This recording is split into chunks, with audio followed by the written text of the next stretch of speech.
বিবি নুরুল হক নূর এই দেশের উদীয়মান একজন তরুণ রাজনীতিবিদ ছিলেন। তো ছিলেন কেন বললাম, সেটা হচ্ছে যদি সম্মুখ যোদ্ধা হিসাবে চিন্তা করেন, আমাদের চাইতে তিনি উৎকৃষ্ট মানের আওয়ামী বিরোধী একজন রাজনীতিবিদ বা যোদ্ধা, যেটাই বলেন, অনেক কিছু করেছেন এবং তার প্রতিদানও বাংলাদেশের মানুষ তাকে দিয়েছে। অকুণ্ঠ ভালোবাসা, অপরিসীম ভালোবাসা নুরুল হক নূর পেয়েছেন। না চাইতেই তিনি টাকা পয়সা পেয়েছেন। আমি নিজেও আমার এখানে অনেক বন্ধু বান্ধবের কাছ থেকে মানে একটা বিশেষ সংগঠন তারা করেছিল, আমি নিজে বলেছি ভাই ওদেরকে কিছু টাকা দেন।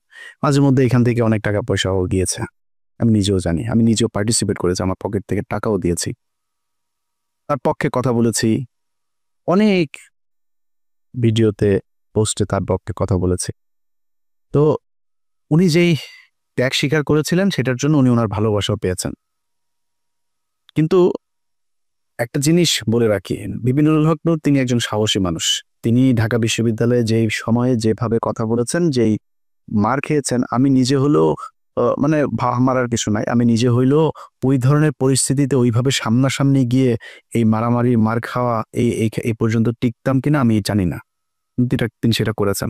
বাট আরেকটা জিনিস বলে রাখি, পৃথিবীতে যত মানে চোর বাটপার ডাকাত, তারপরে প্রতারণার সাথে জড়িত যারা ছিনতাইকারী, সাহসী লোক, কিন্তু আওয়ামী লীগের লোক কিন্তু সাহসী আছে, মানে বেশিরভাগ চোর বাটপার এই একটু উচ্ছৃঙ্খল টাইপের, হিংস্র টাইপের, যাদের ভেতরে কোনো মনুষ্যত্ববোধ কাজ করে, এই ধরনের লোকজন কিন্তু আওয়ামী লীগ করে বেশি। তো সাহস আছে, মার খেতে পেরেছেন, এটা দিয়ে সবকিছু পরিমাপ করা যাবে না। তখনই যাবে যখন আপনার সবকিছু দেশের জন্যই হবে। একটা সময় এসে মানুষের কাছ থেকে বিকাশের টাকা পয়সা নিয়ে ভাইকে গাড়ির ডিলারশিপকে করে দেয়া, কাতারে যায় তারপরে ব্যবসা করা, দুবাইতে গোল্ড স্মাগলারদের সাথে ব্যবসার পার্টনার নেয়া, এগুলি করলে ওই সাহসটা আমাদের কাছে মনে হইতে পারে দেশের জন্য না, আপনার নিজের ফেম, নিজের জেদ, নিজের ক্ষমতা আপনার কাছে নেয়ার জন্য, ক্ষমতায় যাওয়ার জন্য আপনি এটা করেছেন। আপনি অস্বীকার করতে পারবেন যে আপনি মুসাদের সাথে দেখা করেন নাই, এটা অস্বীকার করতে পারবেন। আপনি অস্বীকার করবেন, যে বলবেন যে আমি এটা দেখা করিনি, করতে পারবেন না। কেন করেছিলেন, কোন পরিস্থিতিতে? কোনো পরিস্থিতিতে আপনি করতে পারেন সেটা, কিন্তু আপনি করেছেন। আপনার বাংলাদেশের মানুষ, আমার মনে হয় এর চাইতে বেশি কিছু আর দরকার নাই আপনার মতো একজন ভণ্ডকে পরিচয় করার, চেনার জন্য। ওইটাই এনাফ, গুড এনাফ। এখন এরপর আপনি রাজনীতি করছেন, আমরা কিন্তু তেমন কিছুই বলছি না। আপনার মতো আপনি করেন, সব চিটার বাটপার দিয়েই তো রাজনীতিটা চলছে এই দেশে। আপনার মতো আরেকটা ছোট চিটার যোগ হইলো, সমস্যা কোথায়? কিছু সময় তো আপনি হাসিনার বিরুদ্ধে কথাবার্তা বলেছেন, গুড, করেন, কোনো সমস্যা নেই। হঠাৎ করে এসে আপনি আমাদের বিরুদ্ধে কথা বলা শুরু করলেন। আপনাদেরকে বলে রাখি, ওনার সাথে তো আমার এই মানে গতকালকেও ওনার সাথে আমার টেক্সট চালাচালি হয়েছে। উনি টেক্সট পাঠিয়েছেন, একটা মেসেজ পাঠিয়েছেন, কি বলতে চেয়েছেন ওইটা আমি শেষ অংশে বলছি আপনাদেরকে। তো ওনার সাথে ভালো সম্পর্ক। এর মাঝখানে একবার ওই যে মুসাদের সাথে দেখা করার পরে আমি ওনার বিরুদ্ধে একটা ভিডিও করেছিলাম, উনি কিভাবে মানুষের কাছ থেকে টাকা পয়সা টয়সা নেয় এটা নিয়ে। তারপরে আবার ওনার সাথে সম্পর্কটা উনি ভালো করেছেন। তা আমি চিন্তা করেছি খামাকে ওর সাথে ঝামেলায় যাওয়ার দরকার নেই, ঝামেলায় যায়নি।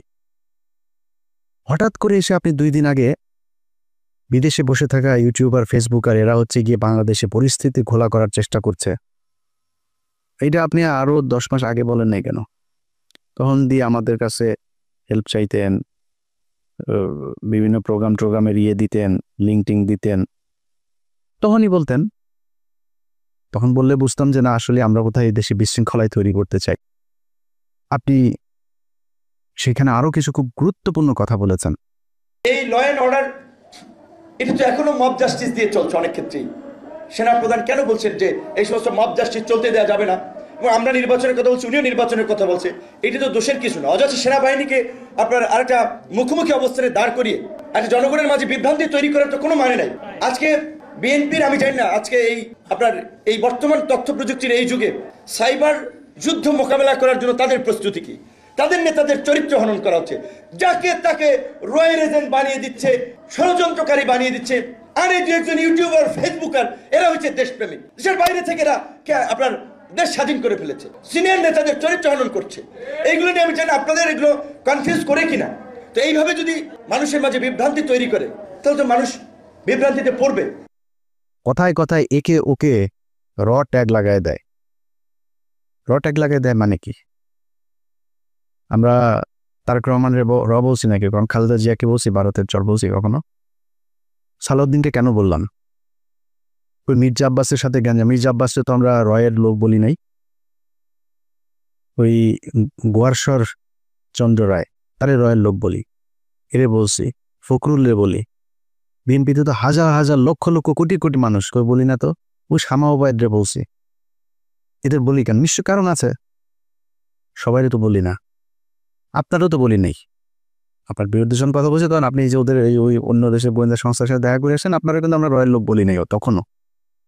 তো যাদেরকে বলি তাদের পেছনে নিশ্চয়ই কারণ আছে। সালাউদ্দিন সাহেব শিলংয়ে গেলেন, শিলংয়ে যায়, তারপরে সেখানে সাদা লুঙ্গি সাদা পাঞ্জাবি পরে বিশাল বাংলোর মধ্যে ঠ্যাঙের উপর ঠ্যাং তুলে দেয়া, তারপরে তিনি বসেই করেন, লোকজনের সাথে দেখা করেন, সাক্ষাৎ করেন, ছবি তোলেন, পোলাও কোরমা খায়, আবার পছন্দ মতো নারীও সাপ্লাই পায়, সবই পেয়েছে। তো কিছুই হয়নি। দেশে আসার পরে আজকে 10 মাস আপনাকে যদি এইভাবে কোনো একটা দেশের গোয়েন্দা সংস্থা ওই দেশে তুলে নিয়ে যাইতো, সেটা আপনার দেশের যারা যারা, যে আইন শৃঙ্খলা বাহিনীর সদস্য যারা যারা এটার সাথে জড়িত, ওই দেশের যারা জড়িত, দুই পক্ষের বিরুদ্ধে আপনি অভিযোগ করবেন না? 10 মাস হয়ে গেল। ওনাকে একবার ডেকেছিল ওই আইসিটি, আপনার ওই ইন্টারন্যাশনাল ট্রাইব্যুনাল, যেটা, যে উনি জিজ্ঞেস করেছে কি হয়েছে, কিটি কিছু বিবরণ দিয়েছে, ওনাকে বলা হয়েছে অভিযোগ করতে। উনি অভিযোগ করেন নাই। অভিযোগ না করে তিনি চলে এসেছেন, তার আইনজীবীকে নিয়ে বসে আমরা পরে করব। And it's been 10 months. এই 10 মাসের মধ্যে আমি সময় পান না। আপনার 10 বছর যারা জীবন থেকে ধ্বংস করে দিল, আপনি তাদের জন্য 10 মাসে এসে আপনার অভিযোগ নাই, কোনো আপনার তাদের ব্যাপারে ক্ষোভ নাই, আপনি সেটা গায়েব করে দিলেন। এখন আমি যখন এটা নিয়ে আলোচনায় আনলাম, আপনার ওনার আইনজীবী একটা পোস্ট করেছেন। এই ব্যক্তি বলেছেন যে উনি সময় পান না, এটা সালাউদ্দিন সাহেবের দোষ না। ওনাকে বলেছেন সালাউদ্দিন সাহেব আগে, উনি সময় পান না, এই জন্য করা হয়নি। এটা মানুষ খাবে? তো ভিপি নুরুল হক নূর, উনি খুব কষ্ট লাগলো ওনার। ওইটা শোনার পরে কিন্তু আমার মনে হইল যে সামথিং ইজ রং দেয়ার। আমার এই গত কয়েকদিনে আমি কয়েকজন মানুষের যেই মানে তাদের যেই কি বলবো যে কার্যক্রম, তৎপরতা, এগুলো দেখে আমি কনফার্ম হয়েছি টাকা এক জায়গা থেকে বিশাল বড় অঙ্কের পেয়েছেন। আমি দীপিনুরকে আগের বার যেভাবে ধুয়েছিলাম না, দীপিনুর আমার সাথে কথা বলার প্রশ্নই আসে না, সে এরকম ছেলেই না, যথেষ্ট ঘাটতার আসে। এসছে কেন? কৌশল। আমার সাথে সে ঝামেলায় যাইতে চান। আমার সাথে ঝামেলায় গেলে তার রাজনৈতিক ক্যারিয়ারের সমস্যা হবে, সে নিজে গোলাম ময়লা রনির মতো হারাই যাবে, এই জন্য সে আমার সাথে আসতে চায় না। তো আসলো, এসে তারপর আমারে নিয়ে যা মনে চায়, আমাদের সবাই, আমি কনক সরোয়ার, পিনাকি ভট্টাচার্য, আমাদের কিন্তু যা মনে চায় তাই বলল। এখন সে এই ঝুঁকিটা কেন নিল? এইটার পেছনে এমন একটা অ্যামাউন্টের টাকা সে পেয়েছে যেটা তাকে বাধ্য করেছে এই কথাগুলো বলতে। ইলিয়াস আমার বিরুদ্ধে বলল, পিনাকি আমার বিরুদ্ধে বলবে, কনক সরোয়ার বলবে, সমস্যা হবে না। যেটা পেয়েছে এইটা বিশাল অঙ্কের, অনেক বড় অঙ্কের একটা অ্যামাউন্ট পেয়েছে। আরেকটা ছিল ওই যে তারেক, এও হঠাৎ করে এসে বলল, এরা তো ভাই কিছুই করতে পারেনি, সর্বোচ্চ কি পাবে? ধরেন বিএনপির সাথে যদি মিলে, বিএনপি বলবো ওকে বা তোমার আমি পটুয়াখালীতে একটা আসন দিলাম, ওটা বলবে ভাই তোমার আমি করি, তোমার এমপির সাথে মিলামিশা কিছু কাজ টাজ দিব না, টেন্ডার দিব না। তারাকে তো দিবে না, কেউ কোনো দলের সাথে যদি যা লাগে যে আমরা তোমাদের সাথে থাকবো, ওর একটা পাবে না। নূর হয়তো একটা পাইতে পারে, ওইটাও দিবে না। তো ও আমার পিছনে লাগলো, আমাদের নিয়ে কথা বললো, অথচ এরা সবাই কিন্তু আমাদের সাথে খুব ভালো সম্পর্ক বজায় রাখে। মানে আমি এটা বলছি না যে আমি বিশাল আকারে কোনো কিছু, এটা না, মানে ও ভয়ে হোক আর ভালোবেসে হোক আর মানে পরিস্থিতির কারণেই হোক, আমার সাথে ভালো একটা সম্পর্ক, এবং এটা খুব স্বাভাবিক ব্যাপার, এটাই রাখা উচিত, তারা রাখেও। আমি দেশের বিরুদ্ধে যাইনি। তো হঠাৎ করে এসা একসাথে আপনি লেগে গেলেন। তো আমরা তো জানি টাকা পয়সা কোত্থেকে আসে, কোত্থেকে টাকা পয়সা দিচ্ছে। আমরা তো বিক্রি হয়নি কারো কাছে। আপনারা বিক্রি হয়ে গেলেন, ওটা টাকার জন্য আপনার পুরো ক্যারিয়ার ধ্বংস করে দিলেন। এই বাটপার এর আগে একটা কাজ করেছিল। আমরা চলেন আমরা ওই একটা বক্তব্য শুনে আসি তার। শেখ হাসিনা যখন তাকে ডেকেছিল গণভবনে হওয়ার পরে, তখন কিন্তু এই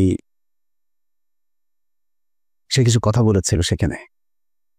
সে কথাগুলো আগে শুনি, তারপরে আমরা পরে আলোচনায় যাই। আমিও যেটা বলেছি যে আমি ছাত্রলীগের কর্মী ছিলাম না, শুধু ছোটোখাটো একটা নেতাও ছিলাম, হলের পোস্টেড ছিলাম। আর আমি বিভিন্ন প্রোগ্রামে গিয়েছি, আমি দেখেছি নেত্রীকে ঢাকা মেডিকেল যখন বার্ন ইউনিটে বিএনপির আন্দোলনের সময় যখন আছে বিভিন্ন অকারেন্সগুলো ওঠে, তখন তিনি গিয়েছেন। আমরা রাস্তার পাশে দাঁড়িয়েছি, তাকে দেখেছি গাড়ির কালো গ্লাস থেকে, স্পষ্ট দেখতে পারিনি, টিভিতে দেখেছি। আর আজকে দেখার পর আমি অনেকক্ষণ চেয়ে রয়েছি। আমি 2.5 বছর বয়সে আমার মা মারা যায়, আর আমার ছোটো ভাইকে এখানে এসেছে, ওর বয়স ছিল তখন 1 বছর।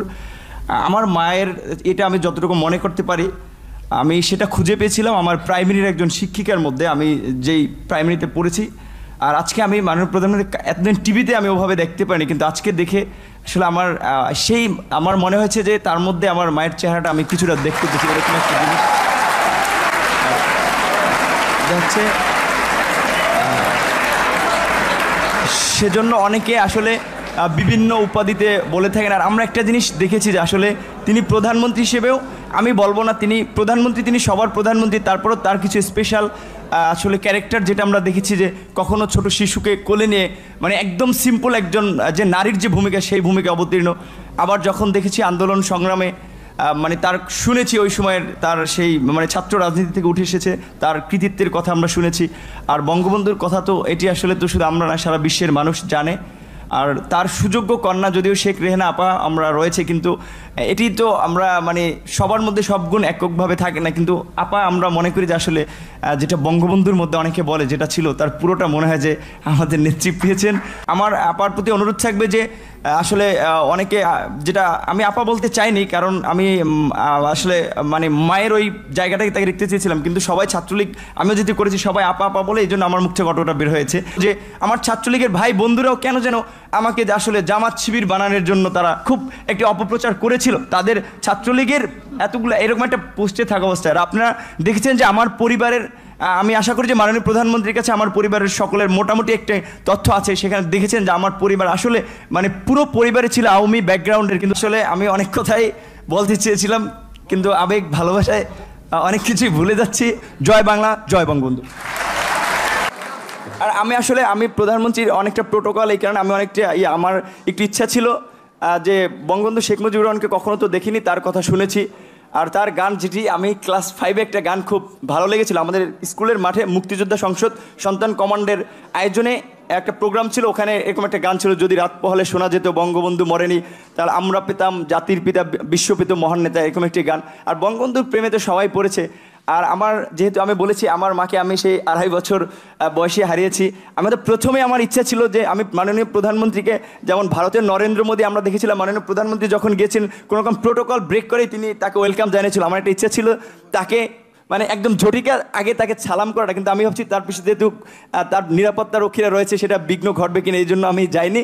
আমি একটু মাননীয় প্রধানমন্ত্রী আপনাকে একটু, যেহেতু আমার মা নাই, আমি বলেছি আমার সেই মাতৃত্বের ছায়াটা আমি দুজনের ব্যক্তির মধ্যে খুঁজে পেয়েছি, সেটা আমার শিক্ষিকা এবং হচ্ছে আপনি, আমি একটু আপনাকে সালাম করতে চাই।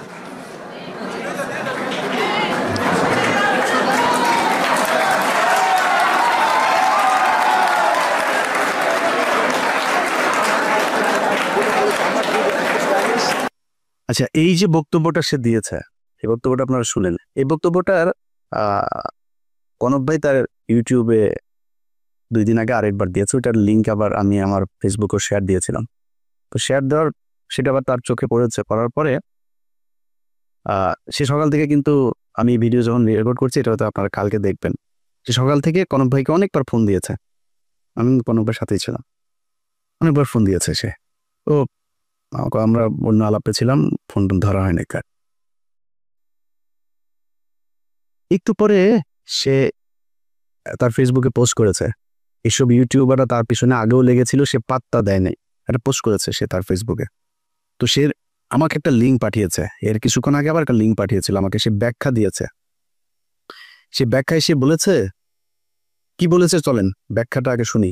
ওই যে শেখ হাসিনার ওইখানে গণভবনে গিয়ে যে বক্তব্য দিয়েছিল সেটার ব্যাখ্যাতে, তার জবাবটাতে আপনারা সন্তুষ্ট হন কিনা চলেন শোনা যাক। আমার কাছে ফোন আসলো তৎকালীন প্রধানমন্ত্রীর কার্যালয় থেকে, যে ডাকসুর সমস্ত প্যানেলকে তিনি চায়ের আমন্ত্রণ জানিয়েছে। যাওয়ার সিদ্ধান্ত নেওয়ার আগেই তখন আমার বাবাকে এই পটুয়াখালী থেকে ঢাকায় নিয়ে আসা হয় এবং নিয়ে এসে তাকেও কিছুটা আসলে যে আতঙ্কিত করা হয়, আপনার ছেলে যদি না যায় আপনার ছেলেকে মেরে ফেলতে পারে। যে দেখেন খালেদা জিয়ার মতো একজন বিশাল মাপের নেত্রী, তাকে জেলে নিয়েছে, বিএনপির নেতাকর্মীরা কি আন্দোলন করে তাকে বের করতে পেরেছে? সে যদি না যায় এটার জন্য তার পরিণতি কিন্তু চরম আসলে খারাপ হতে পারে। তো এখন আমার মা নেই, তো আমার বাবা আসলে এক প্রকারে আমার বলা চলে যে খুব ক্ষমা চাওয়ার মতো, যে বাবা আমি তো তোদেরকে মানুষ করেছি, আমি তোদের কাছে কিছু চাই নাই বলি নাই, তোরা বিশ্ববিদ্যালয়ে পড়স, আমি তোর একটা অনুরোধ করি যে যেহেতু প্রধানমন্ত্রীর পক্ষ থেকে দাওয়াত করা হয়েছে গণভবনে যাও। উনি স্বাভাবিকভাবেই যে একজন মায়ের জাতি, তো ওনাকে তুমি সেভাবেই সম্মান করবা। আমার বাবাই আমাদেরকে তখন মায়ের আদর বাবার আদর দুটো দিয়ে বড় করেছে।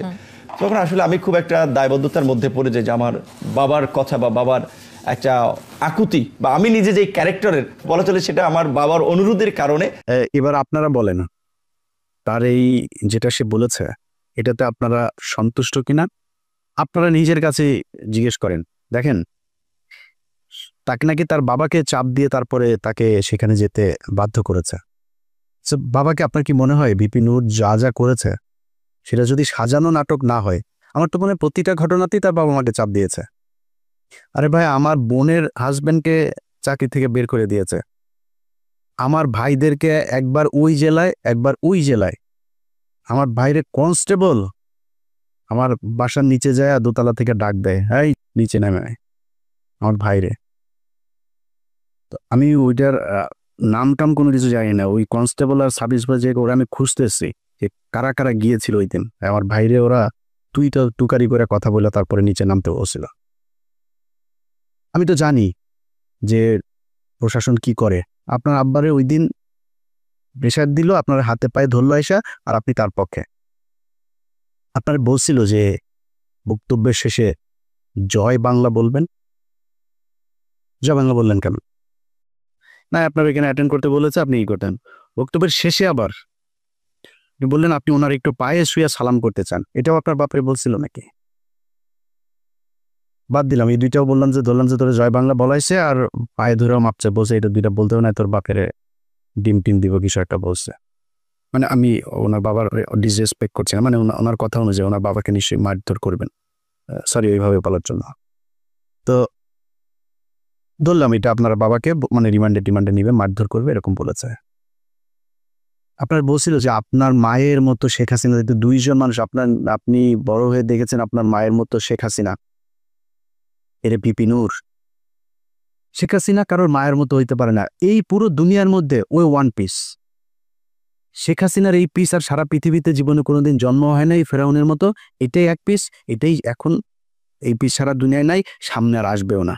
তোর মার মতো দেখতে কেমনে হলো, তুই কেমনে বুঝলি যে তোর, আর বলে যে সে ছোটবেলায় মারা গিয়েছে, ছোটবেলায় মারা যায় তোর মার এই বয়সে, ওর বয়স তো এখন 74 বছর বয়স, তুই এখন এসে কেমনে বুঝলি যে তোর মায়ের মতো? বললো এই যে নাটকগুলি, তো এগুলিতে আমরা বুঝি যে আপনি আগেও সেল হয়েছিলেন। সেদিন ওইখানকার এসএসএফ এর একজনের কাছে শোনা আপনি ব্যাগ নাকি নিয়েই বের হয়েছিলেন। সত্য মিথ্যা এটা আপনি বলতে পারবেন, কি হয়েছিল, কেন এত কিছু করেছিলেন। আমরা যেটা বলতে চাই অ্যালার্মিং, যেটা আপনি কি করেছেন না করেন সেটা একান্ত ভাই আপনার ব্যাপার। যেটা অ্যালার্মিং, এই ধরনের ছোট ছোট রাজনীতিবিদরাও যদি নাকি বিদেশি গোয়েন্দা সংস্থার টাকা নিয়ে সেই গোয়েন্দা সংস্থার পক্ষে কাজ করার জন্য এইভাবে উঠে পড়ে তারপরে লাগে, এটাই দেশের অস্তিত্বের জন্য চরম হুমকি। এই দেশের সেই 71 থেকে শুরু করে এই পর্যন্ত এই গোয়েন্দা সংস্থা ভারতীয় এরা আছে, ছিল, এরা থাকবেও, এদের কার্যক্রম এরা চালাই যাবে। এই যে 2 দিন ধরে আপনার জামায়াত নেতা এটিএম আজহার, তিনার মুক্তির পরে দেখবেন ওই যে 3-4 জন লোকজন নিয়ে তারপরে বাম এসছে, সংস্কৃতিক কর্মী এসছে, শিবিরের ভাইদের বলবো পাঁচটা উদাম কইরা লাল বানায় দেবেন।